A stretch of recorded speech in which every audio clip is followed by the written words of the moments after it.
devil's toys will be brought by degrees to wield his sword.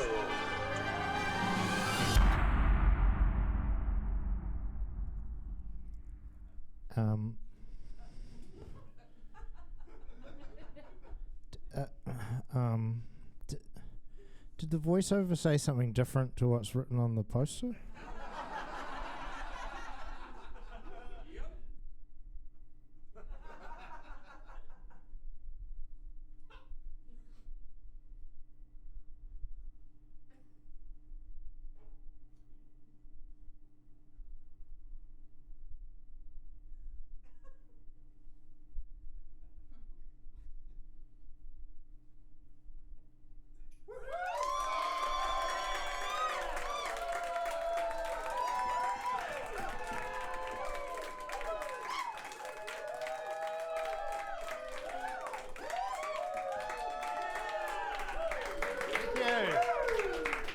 Thank you so much. Thank you so much.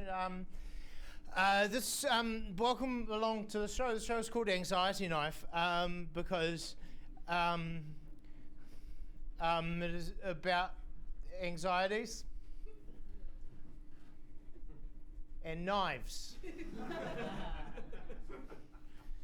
Some of you may see where I got the idea for the title from.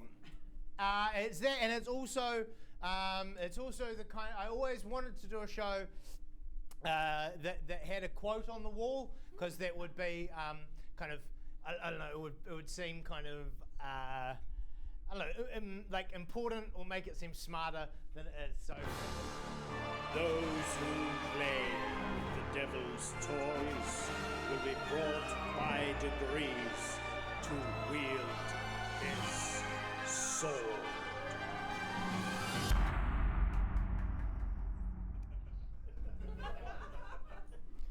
Yeah.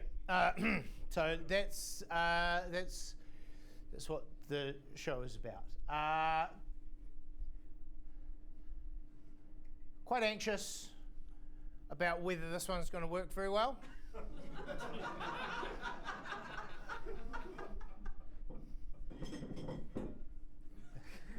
That's a bad start.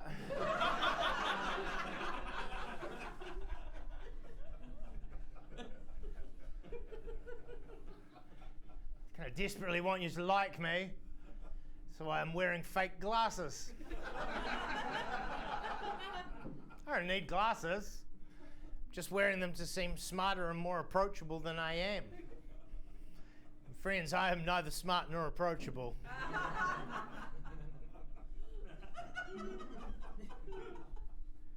They don't even have fucking lenses.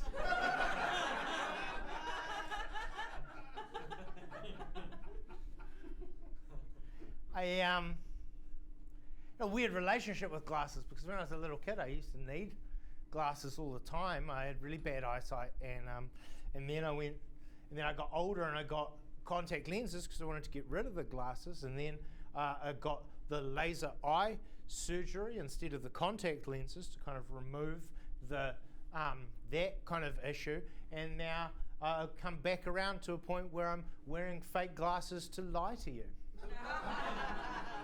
So isn't time just a flat circle, isn't it? Just the beginning is the end is the beginning is the end. I don't know if you had this situation. When I was a kid, on my very first day of school, I got a photo taken by my parents, and they didn't realize that I was incredibly short-sighted as a child. They didn't, somehow they didn't realize. And I look at the photo of me on my first day of school. There I am, into the driveway, got my little grey school uniform shorts on, got my little grey short sleeve shirt on, got my Roman sandals, because I'm going to make some friends. Roman sandals, got the uniform on. The school doesn't have a uniform.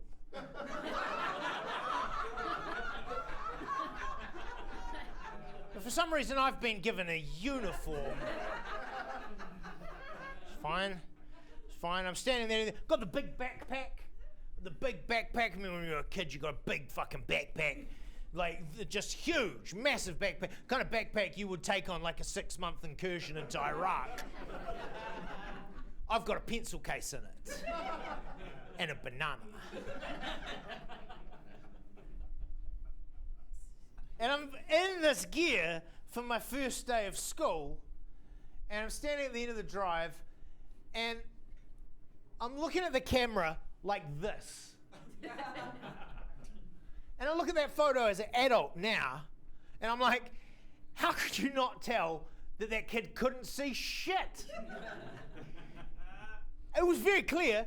End of day one, teacher phones up my parents. They're like, hey, I don't know how to, it's a bit weird. I don't know if you guys have noticed. Your kid, Daniel, he's fucking blind. And they're like, oh, didn't see that coming. Neither did I.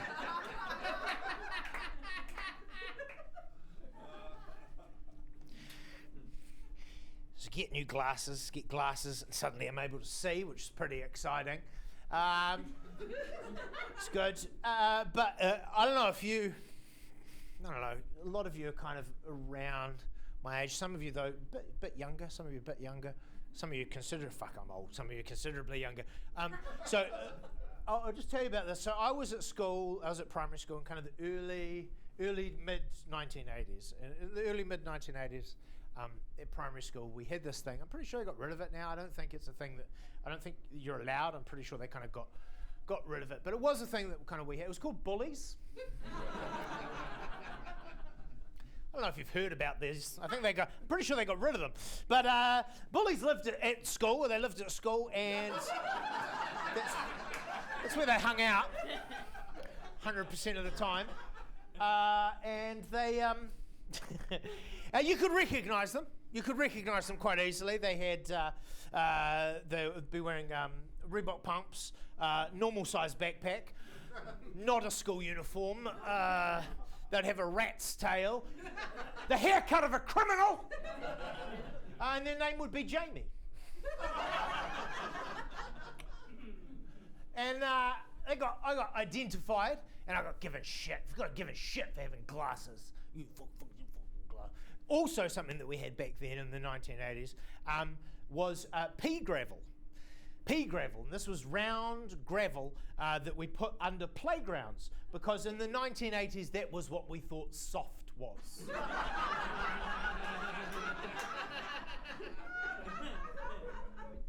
It wasn't very good for protecting you if you fell off the playground, but it was real good for hiffing at nerds. Get shit. Got home to my mum. I'm like, people give me. My mum gives me some advice. She's like, look, if anyone gives you any trouble about your glasses, here's what you say. And I'm like, oh yeah, amazing. Tell me all about it. What is it? She's like, if anyone says anything to you about your glasses, you just say this. Yes, I wear glasses. But they allow me to see objects that would otherwise be out of focus.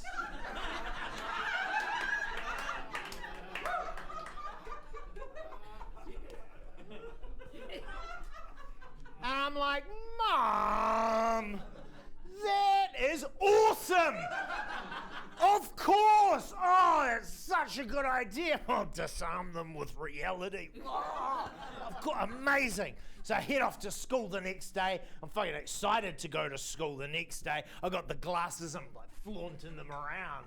Like, hey, check out, glasses. Because I'm not worried, because I know that in the big backpack today, I got a verbal nail bomb.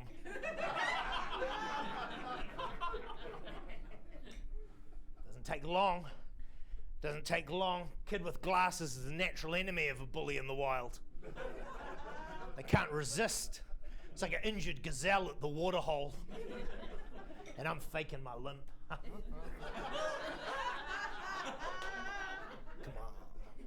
Doesn't take long. Come up to me, they're like, give me shit. Vote for it, vote for it. And I'm like, oh, Jamie.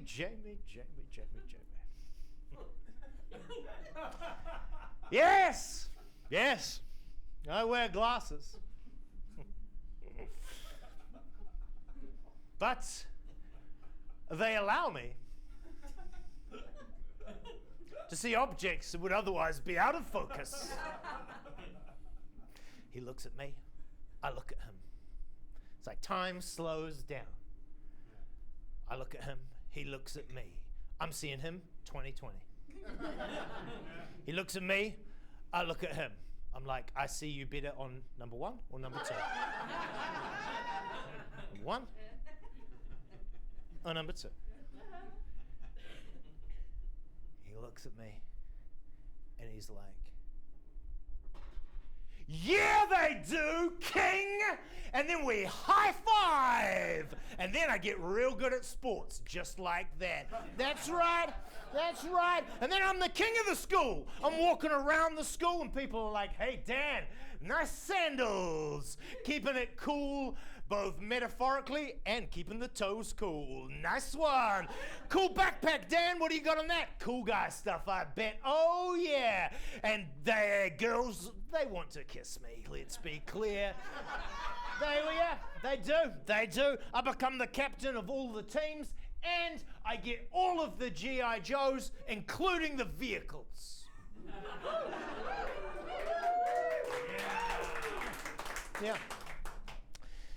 Yeah, there's a thing I love about stand-up comedy as a form, and that's that once you begin it, once you kind of sign up, once you do your first professional gig, you get sent a contract that says you must only tell the truth.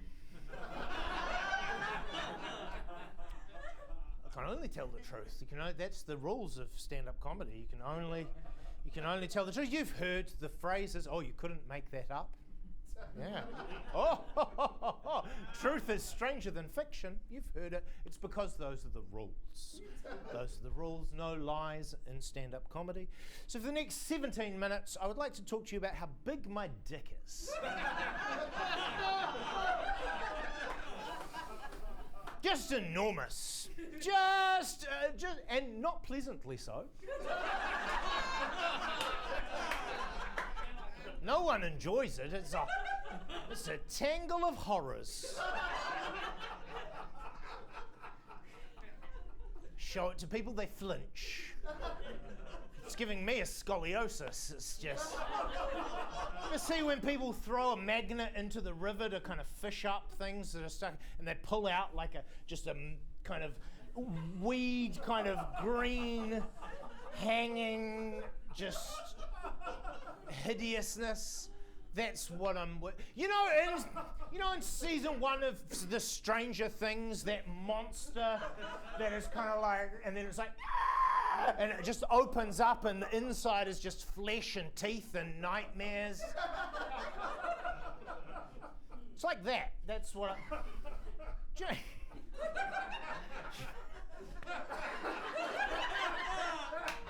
Do you know what I'm talking about? Do you know this? That creature? Do you know? What is it? What is it fucking called? What is it? Demigorgon. Yeah, that's right. Demigorgon! That's right. Yeah. Unless I'm partially aroused, in which case it's semi-gorgon.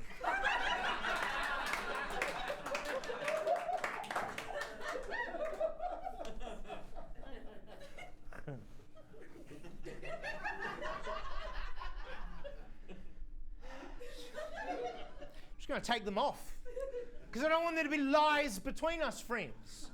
I don't want there to be lies between us. Only the truth from now on. But if at any point during the show I feel like I'm kind of losing you or things are getting off the rails, I'll just put them straight back on. Maybe like, I remember that guy, I liked him, not so much this one.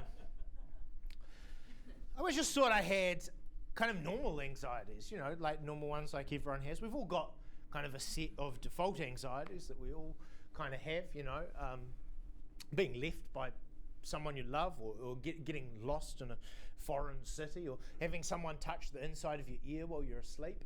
You know, just ones that we all have, just the normal standard anxieties that all of us have, like being burdened with a massive financial bill at the end of the tax year, or being in the airplane when it gets bumpy too much, you know, when it gets bumpy too much, or being at a film or a live performance, being distracted by what's on the screen or on the stage and not realizing that the person behind you in the seat behind you has one very long yellowed fingernail, and they're slowly reaching around just to gently put it inside your ear. You know, the normal anxieties that each and every single one of us have. You know, getting lost in a foreign city, or getting a hideous fucking disease, or being out in the woods and being lost a little bit in the woods, but realizing that there's someone there and someone watching you. Someone is there, someone is watching you, but you never quite see them. You only kind of catch glimpses of them in the periphery of your vision, but you know there's someone there. And then across a clearing you see an old, hollowed out tree, and you think, oh fuck, I know where they are. They're hiding inside that tree. And you go to peer inside it, maybe you get your phone, turn the torch on, light up, look inside it. They're not inside that tree. They're across the clearing, over here, behind a different tree. And in their hand, they have a very, very long twig. A very, very long twig. And at the end of that twig, there is a bud, an unbudded flower like that, still wet from the morning dew. It hasn't gone, yet, it's just... It's there and it's damp, and they feed it through their fingers like so, and it crosses all the way across the clearing while you're distracted and goes right in your fucking ear.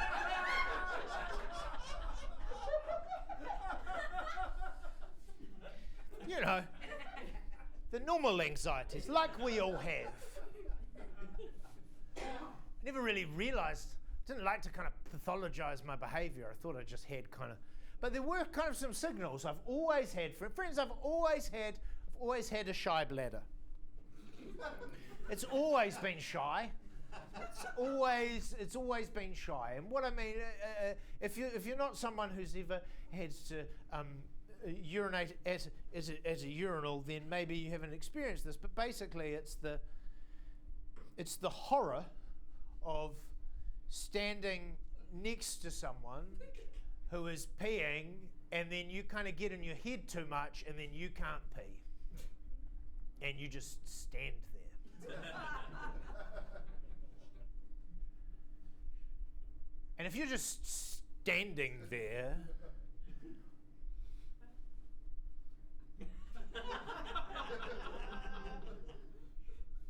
for ages, it can really start you kind of questioning if you even know what you're doing. You're like, did you just get the dick out? Or is it the dick and the balls? Am I doing this right? Dick and... Just dick. No, surely just dick and balls.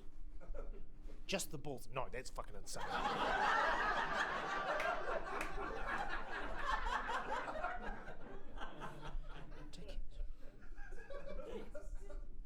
What's this guy doing? Just the dick, just the dick.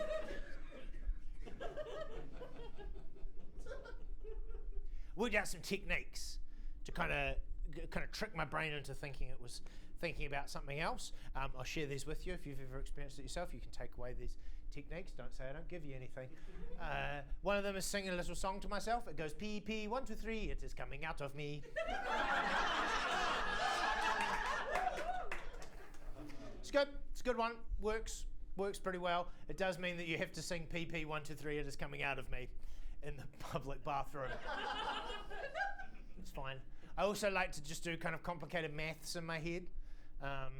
and try and like do things like I add up my phone number, or I'll start counting down until I get to like 7, obviously the number of divinity, and then every time I say the number 7, then a pee, because what I do at home is anytime I'm comfortably peeing, I go 7, 7, 7, 7, 7. To kind of associate, right? And so I do all the maths, and then when I get to the number 7, pee. It's great. It's great. It works really well as well, but it's terrible if someone asks you for your phone number.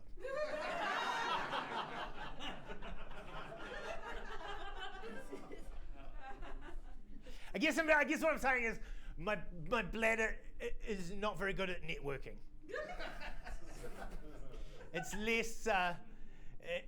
less business frat bro and more blushing Southern belle. Why, my. Oh, I couldn't possibly right now. Me? Why? My name's Miss Urethra Clench.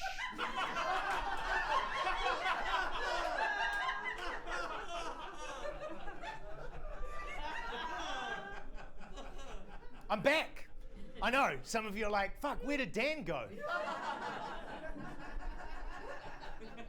Just doing some of my acting there.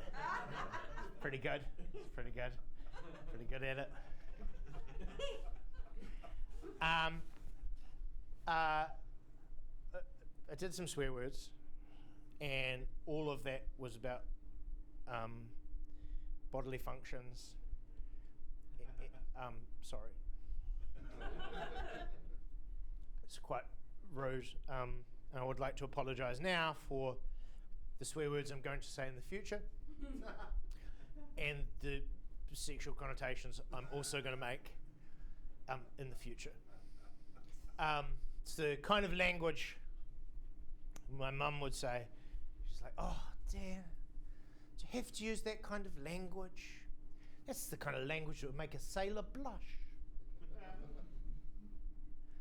I love this saying so much. It's one of my favorite. It's one of my favorite sayings. It's an old-timey saying. If you don't,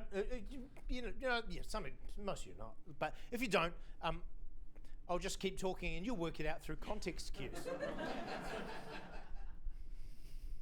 Basically, what it means is that the kind of language that you are using is so vulgar, is so unpleasant, that it would make a sailor the worst type of person.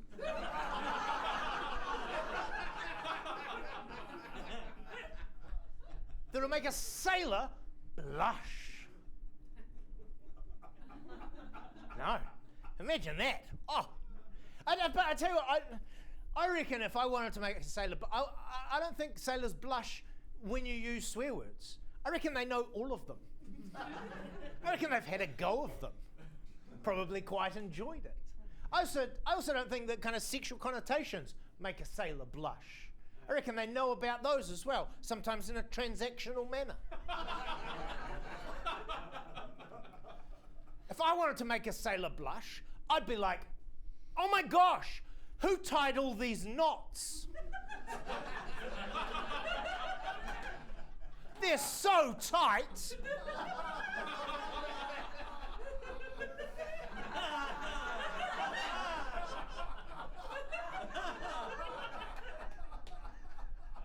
If I wanted to make a sailor blush, I'd be like, it's only 3 o'clock in the afternoon and the holder's already full of fish. How did this happen? Oh!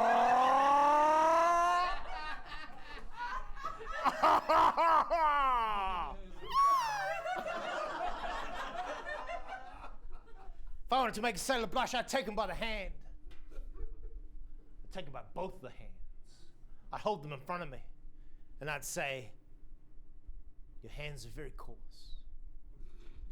And I understand that that's from a lifetime of physical labor. And I understand that in the world that we live in, a lifetime of physical labor is no longer equated with masculinity. But I find it masculine. I find it attractive. So tonight, let me take oils and unguents. Let me smooth those rough, ragged hands. Because tonight, although we come from two separate worlds, tonight, those two worlds become one. That's what I'd say if I wanted to make a sailor blush. Wow. Wow.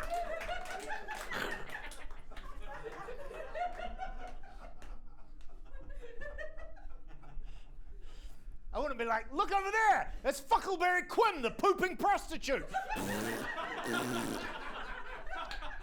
No effect.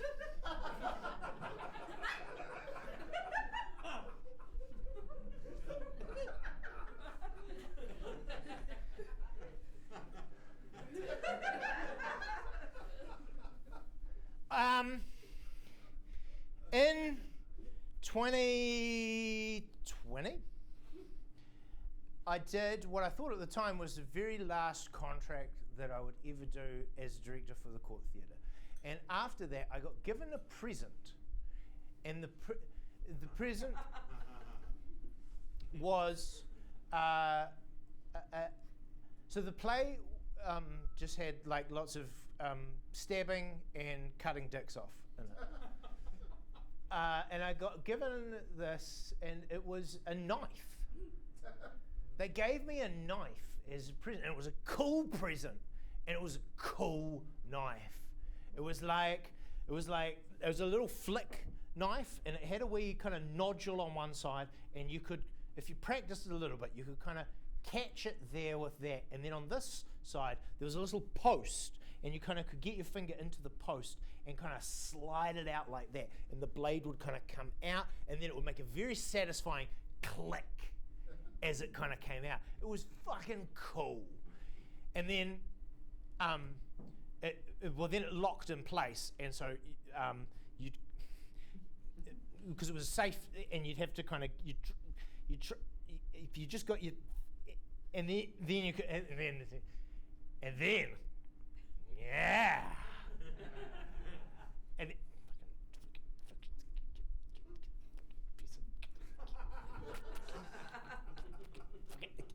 yeah. It was cool. I really liked it. I didn't realize it at the time, but I'd been given my anxiety knife. Now, after that final contract, it then became COVID time. It became COVID time, and I had to try and find a job in, I had to find a new job in COVID time. And I only know how to fucking do this. And I was, I think, justifiably concerned about this. But my friends were very confident on my behalf.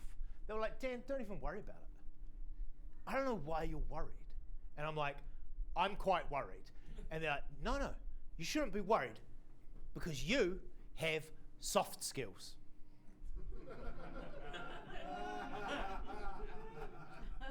I'm like, okay, what the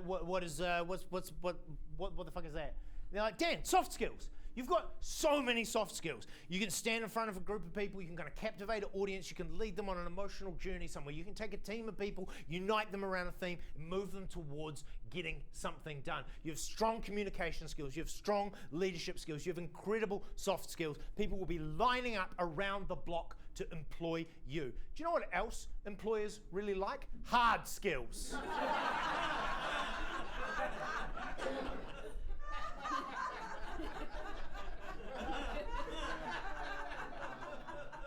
Right now, my best qualification, top of the CV, EQL level 6 diploma in New Circus with a major in tumbling and a minor in juggling and clowning. Oh yeah, it plays real well in here. Tried it at a job interview. Hey, there's my CV. Oh, thanks very much. Did I get the job? No. No, you did not get the job. But this looks almost like a CV. Well done. We're going to put that on the fridge. My CV may as well be a fucking finger painting. So to go on the websites, try to find a job. Try to find a job on the websites. Some people like to go on the what's it called? Trade Me Jobs Trade Me Jobs is one. Seek.co.nz, that's another one. Go on the websites, try and find a job. Not me. No, I don't go on those websites. I find them too mainstream. Yeah. When I'm looking for a job, I like to go on the stock photography websites. Yeah. Because what is a stock photography website? It is, of course, a collection of images of the generic example of something. The perfect example of something. So all I do is I go on the stock photography website and I just scroll through looking for someone who looks like me doing a job.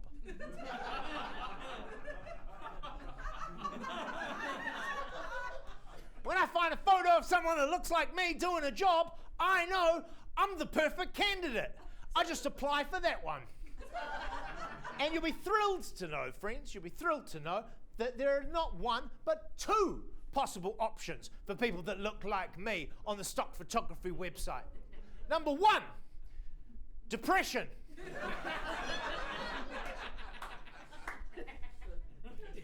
Number two, oppression.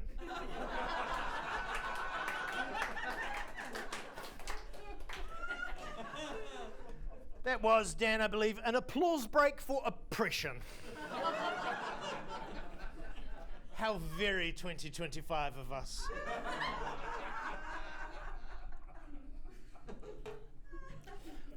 Only done nonsense jobs. Only done nonsense jobs. I'd like to tell you a story about the time doing a nonsense job I set my head on fire.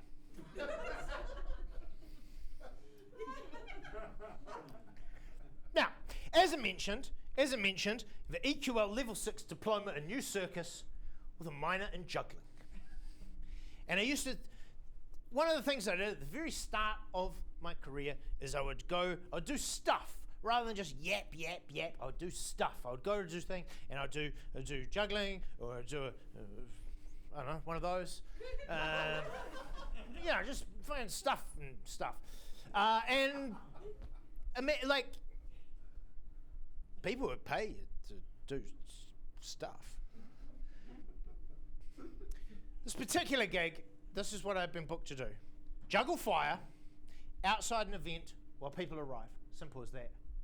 And isn't the exciting moment of any performance kind of the moment where performer meets audience, and where that kind of electricity between the two kind of comes to life? Imagine, if you will, you, maybe it's your work do, or your social club party, or maybe even a big private party for a really special event. You arrive at the event. Outside the event, there's a guy, me, doing fucking juggling. With fire. Juggling, I'm doing this one. Yeah. Fuck it, I'll do that one. Yeah. I'll do that one. I don't do that one. That was real fucking hard. I don't practice enough. But I'm doing that one. Bit of that. Imagine that. Imagine that moment of connection where all those people just kind of turn up and go, oh, yep.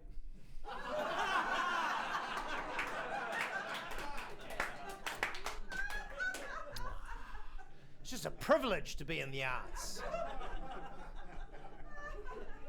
It's a privilege. But I do it. And let me tell you, friends, you may think, Dan, didn't you feel disrespected? No, because I was being paid $100 cash on the night. The minimum wage at that time was $17. So $100 for 10 minutes work. I was about to get a false sense of what the future could be.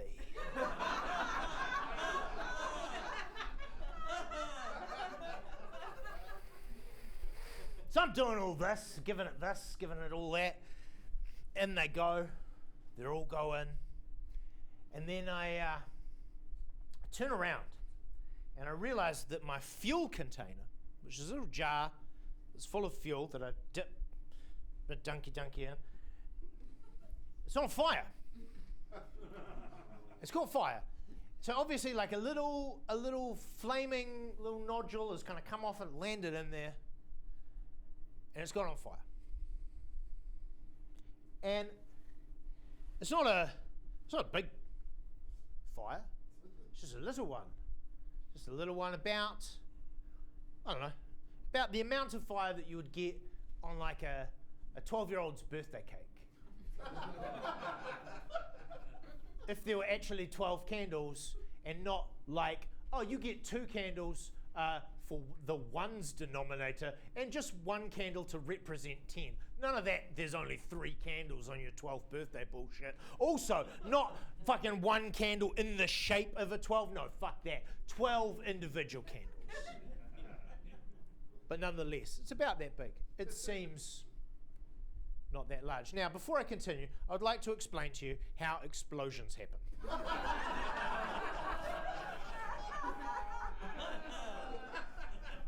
See, when a liquid is burning, it's not actually the liquid itself that's on fire. It's the evaporating gas that is coming off it that is on fire. It's actually burning above the liquid. Some liquids evaporate faster, and so they burn easier. It's why you can set fire to your Christmas pudding and not set fire to the pudding, because the flame is actually almost above it as the brandy evaporates. The more oxygen that goes into it, the bigger the flame, the quicker.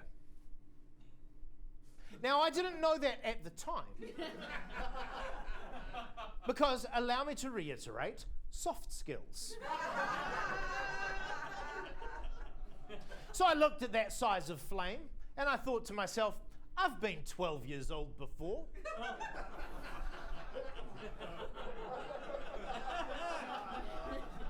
I could just blow the candles out.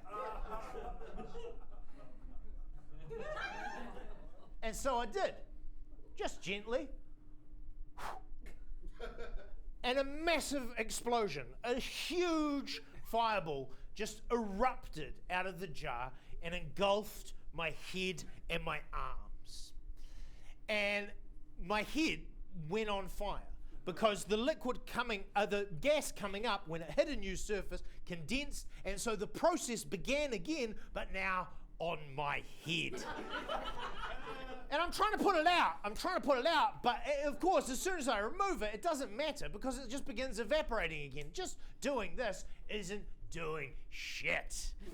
And then I think to myself, oh gosh, I'm on fire. I'm on fire. And then I was like, I know, of course, stop, drop, and roll. Yes, I will stop, drop, and roll. They never tell you what to do with stop, drop, and roll if the ground is also on fire. Nonetheless, I'm an obedient child. Stop, drop, and roll. I stop, I drop, I roll, I get up. Now my fucking arms are on fire too.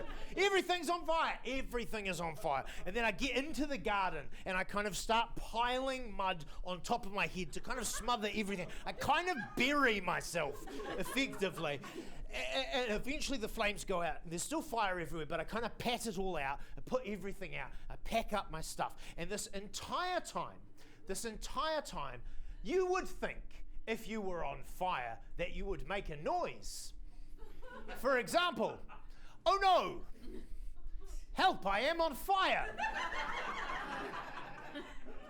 Not me, because I didn't want to seem unprofessional. So this entire thing has happened in complete silence. And so I go inside, I run my head under the tap for a while. And no one knows that anything has happened. And I go up to the client and I say to them, well, I believe these services as requested have been delivered. I believe there was something around a payment of $100 cash on the night. And they went, oh, you're the juggler? And I'm like, yeah, of course. They gave me the $100. And then, well, then I caught a cab to the hospital, which cost $83. So I had made $17.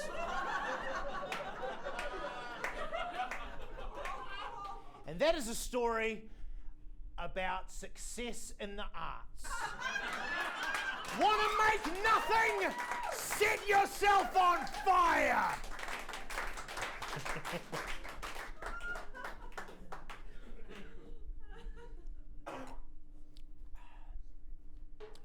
Eventually I got a job, and my job was answering the telephone for the COVID hotline.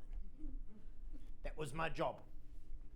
I did it in my house. I could do it at my house, in my own house, and I would answer the phone for the COVID hotline. People would phone up, and I would say, "Kia ora, you've reached Dan. This is the COVID health line. Can I please get your name and phone number before we begin?" And then people would ask questions. They would ask questions about alert levels. When will they change? And I would say, never.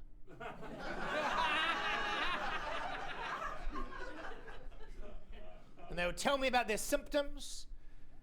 And then they would say, what should I do?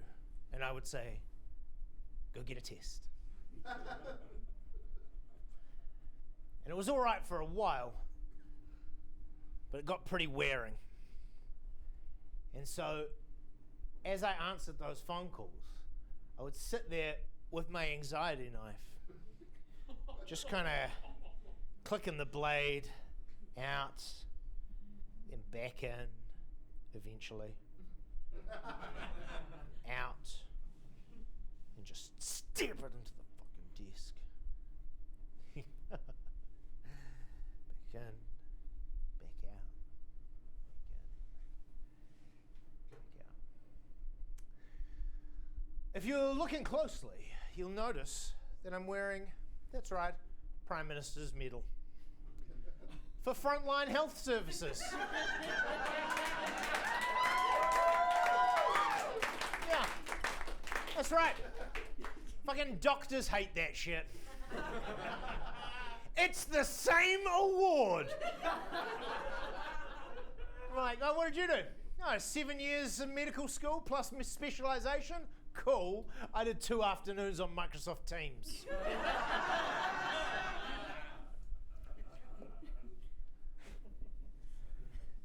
Got my medal. Got a massive depressive episode. Fucking great job.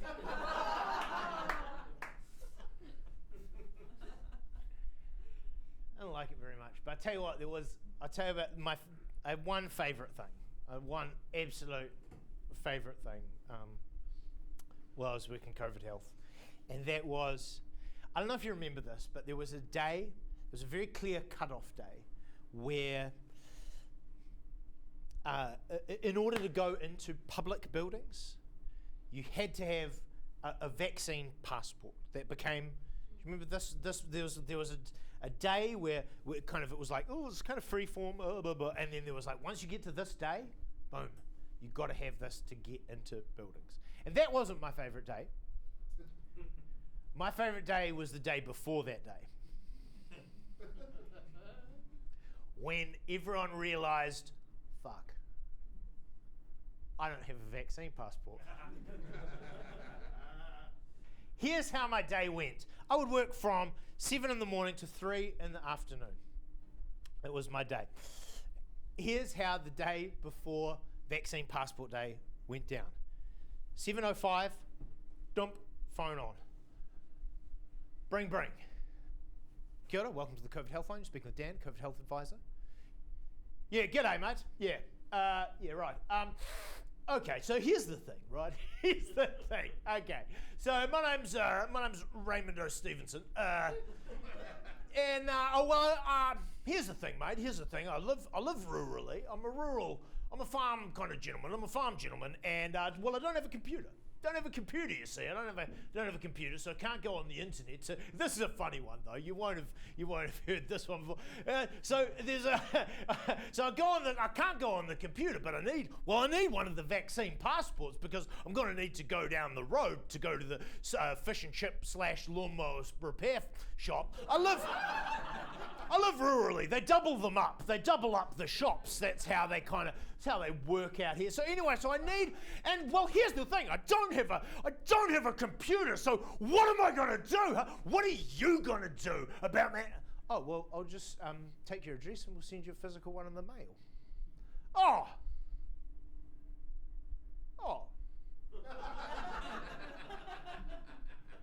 But I wanted to get angry. Bring. Kia ora, welcome to the COVID Health Line. Speaking with Dan, COVID Health Advisor. Yeah, g'day, mate. G'day. Yeah, okay. So you won't have heard this one before. Yeah, here's one for you. Okay. So yeah, my name's Graham O'Stereotype. I live rurally, and here's the thing. I don't have a computer because I don't go on the internet, because one time I went on the internet and I gave someone $10,000 and I never got it back. Also, that's where I met the wife and I hate her. I fucking hate her. I can't get a vaccine. How am I going to get a vaccine? What are you going to... Oh, well, I'll just take your address and I'll send you a physical copy. Oh.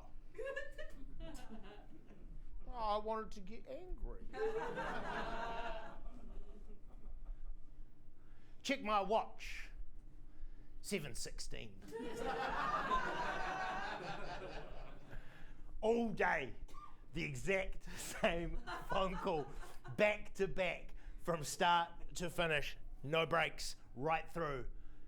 And you may think, oh, Dan, you probably resent that. No, I don't. Because sometimes it's just beautiful to have the opportunity to be a frontline health worker. Because we are. At that time, we were a team of 5 million, and I was scoring all the points.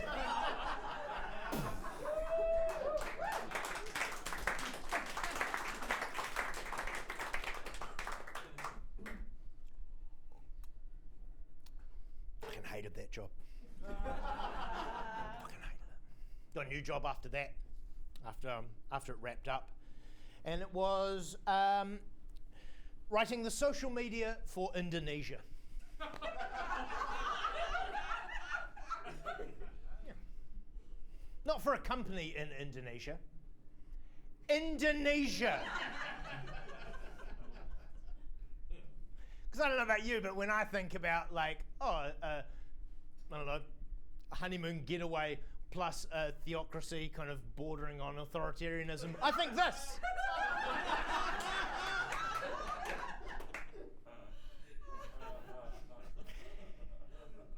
It was for tourism, Indonesia. It was for, which I think it's fair to say that's for Indonesia. It's their primary industry, right? So, and I was doing all this social. It's like if New Zealand was like, Dan, you're going to do the social media for our primary industry, for dairy. And I was then like, oh, who likes butter?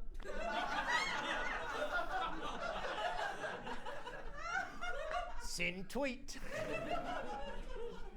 Or if Japan got me to do their social media, which is integrated electronics or cars, or if America got me to do their social media for their primary industry, Pringles. That's a joke. Oh. It's a joke for the comedy show. I thought I should put one in about the midpoint. It's a joke. It's a joke. We all know America's primary industry isn't Pringles. America's primary industry is death. Yeah, because whether it's by heart disease or hellfire missile, America wants you dead. not Americans. As a general rule, Americans are genial, pleasant, welcoming people. Sure, the volume is set by default slightly higher than I find comfortable, and there is a real vulnerability to fascism.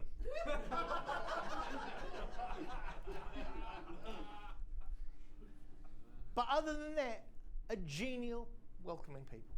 Americans. America wants you dead. Dead, dead, dead. America is a blood cult that demands and gets a child sacrifice once every fortnight. And that was the unique voice saying, "Come to wonderful Indonesia! Come along! Please, come in! Honeymoon time!" It's very exciting. I learned a lot of stuff doing the social media for Indonesia. I learned about travel influencers. I learned about the influencers. Do you know there are influencers and they do traveling, and they do traveling influencers, and they have like 50,000 followers, half of which are bots and the other half incels from Belarus. But nonetheless, they're influencers, and what they do is they influence, they go to a place, they take a video, and then, I don't know, people come, something like that, and they all look the same. They all look the same. They've all got the same username. They're all like, year-round, beach-around, or, you know, let's walk the waves, or, you know, just dumb shit like that. And all of their content is identical. It's all identical. It's so extraordinary. It's so extraordinary. It's all like a drone shot kind of comes out of the jungle canopy, and then comes out over the beach, and then it comes down, and then they're in the waves, and they're in the bikini. Oh, they're in the bikini and the waves. And like,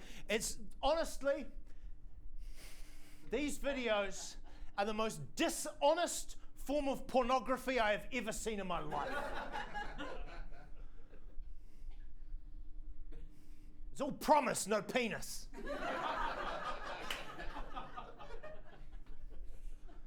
It's all cleavage, no cum. It's just dishonest. Because it's all about the tease of it. It's like, oh, I'm in the waves. Oh, I'm in a bikini. Oh, what if it slipped? Oh. Or it's like, oh, I'm walking up to the ruins. I'm walking up to the ruins, to the waterfall. But I'm in a bikini, and you're kind of behind me. Oh, what if it slipped? What if you saw my anus? What if, like, it never does. You never do. I watched a lot of them. Never happens. Dishonest. But the thing that I found out that was extraordinary is I would kind of post these, and I would recaption them with kind of tourist kind of messaging, and be like, oh, nail fucking emoji. Hashtag wonderful Indonesia. Like, it was kind of what I would do. And I'd post them, and then like within kind of minutes, just likes. A couple of hours, like 250,000 likes wasn't like at all kind of extraordinary. And like, friends, I'm the kind of person, I've put things on the internet with the express intent of people seeing them. And if I get like 17 likes, I'm like, holy shit, it's popping off. I think this might be my viral moment. Whoa! Better make sure my address isn't online so I don't get doxxed. But this, I just put it on, this vacuous kind of content, 250,000 likes, just like that. Oh. So I bought a bikini and a drone.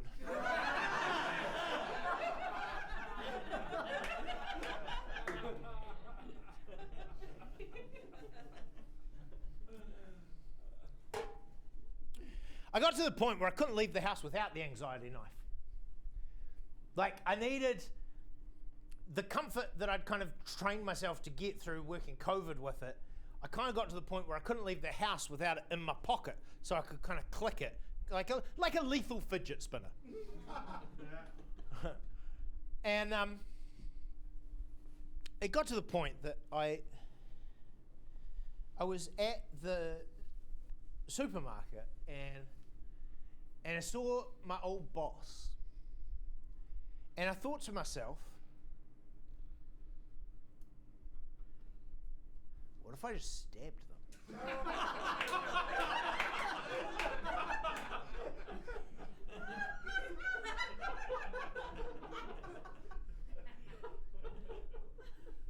What if I just stabbed them? What if I just took this rage and pain and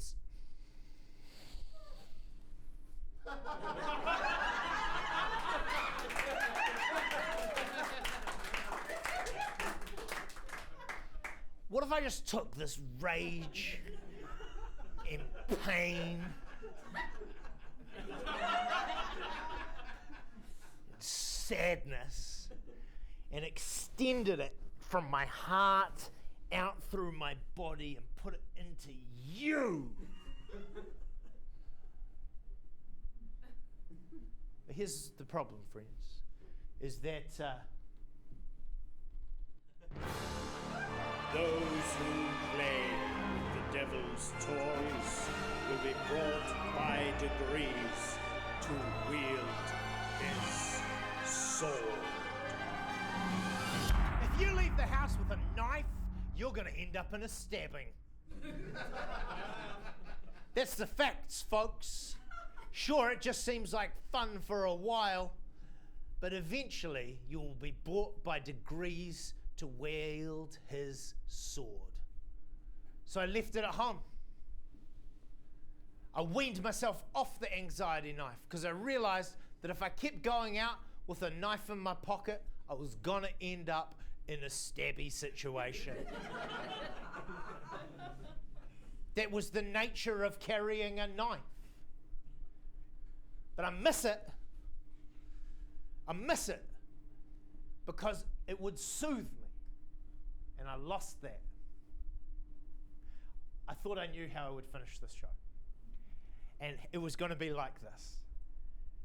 I was going to be like, but I don't need that knife anymore. And I was going to take it out of my pocket.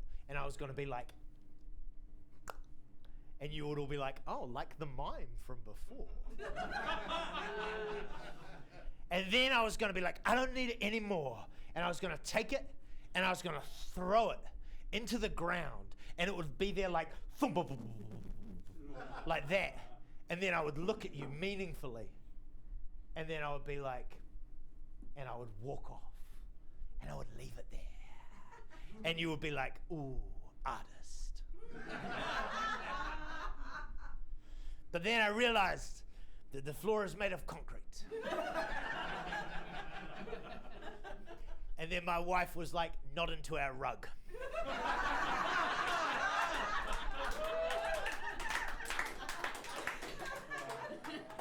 And then I realized that you would all just be like, oh, yeah.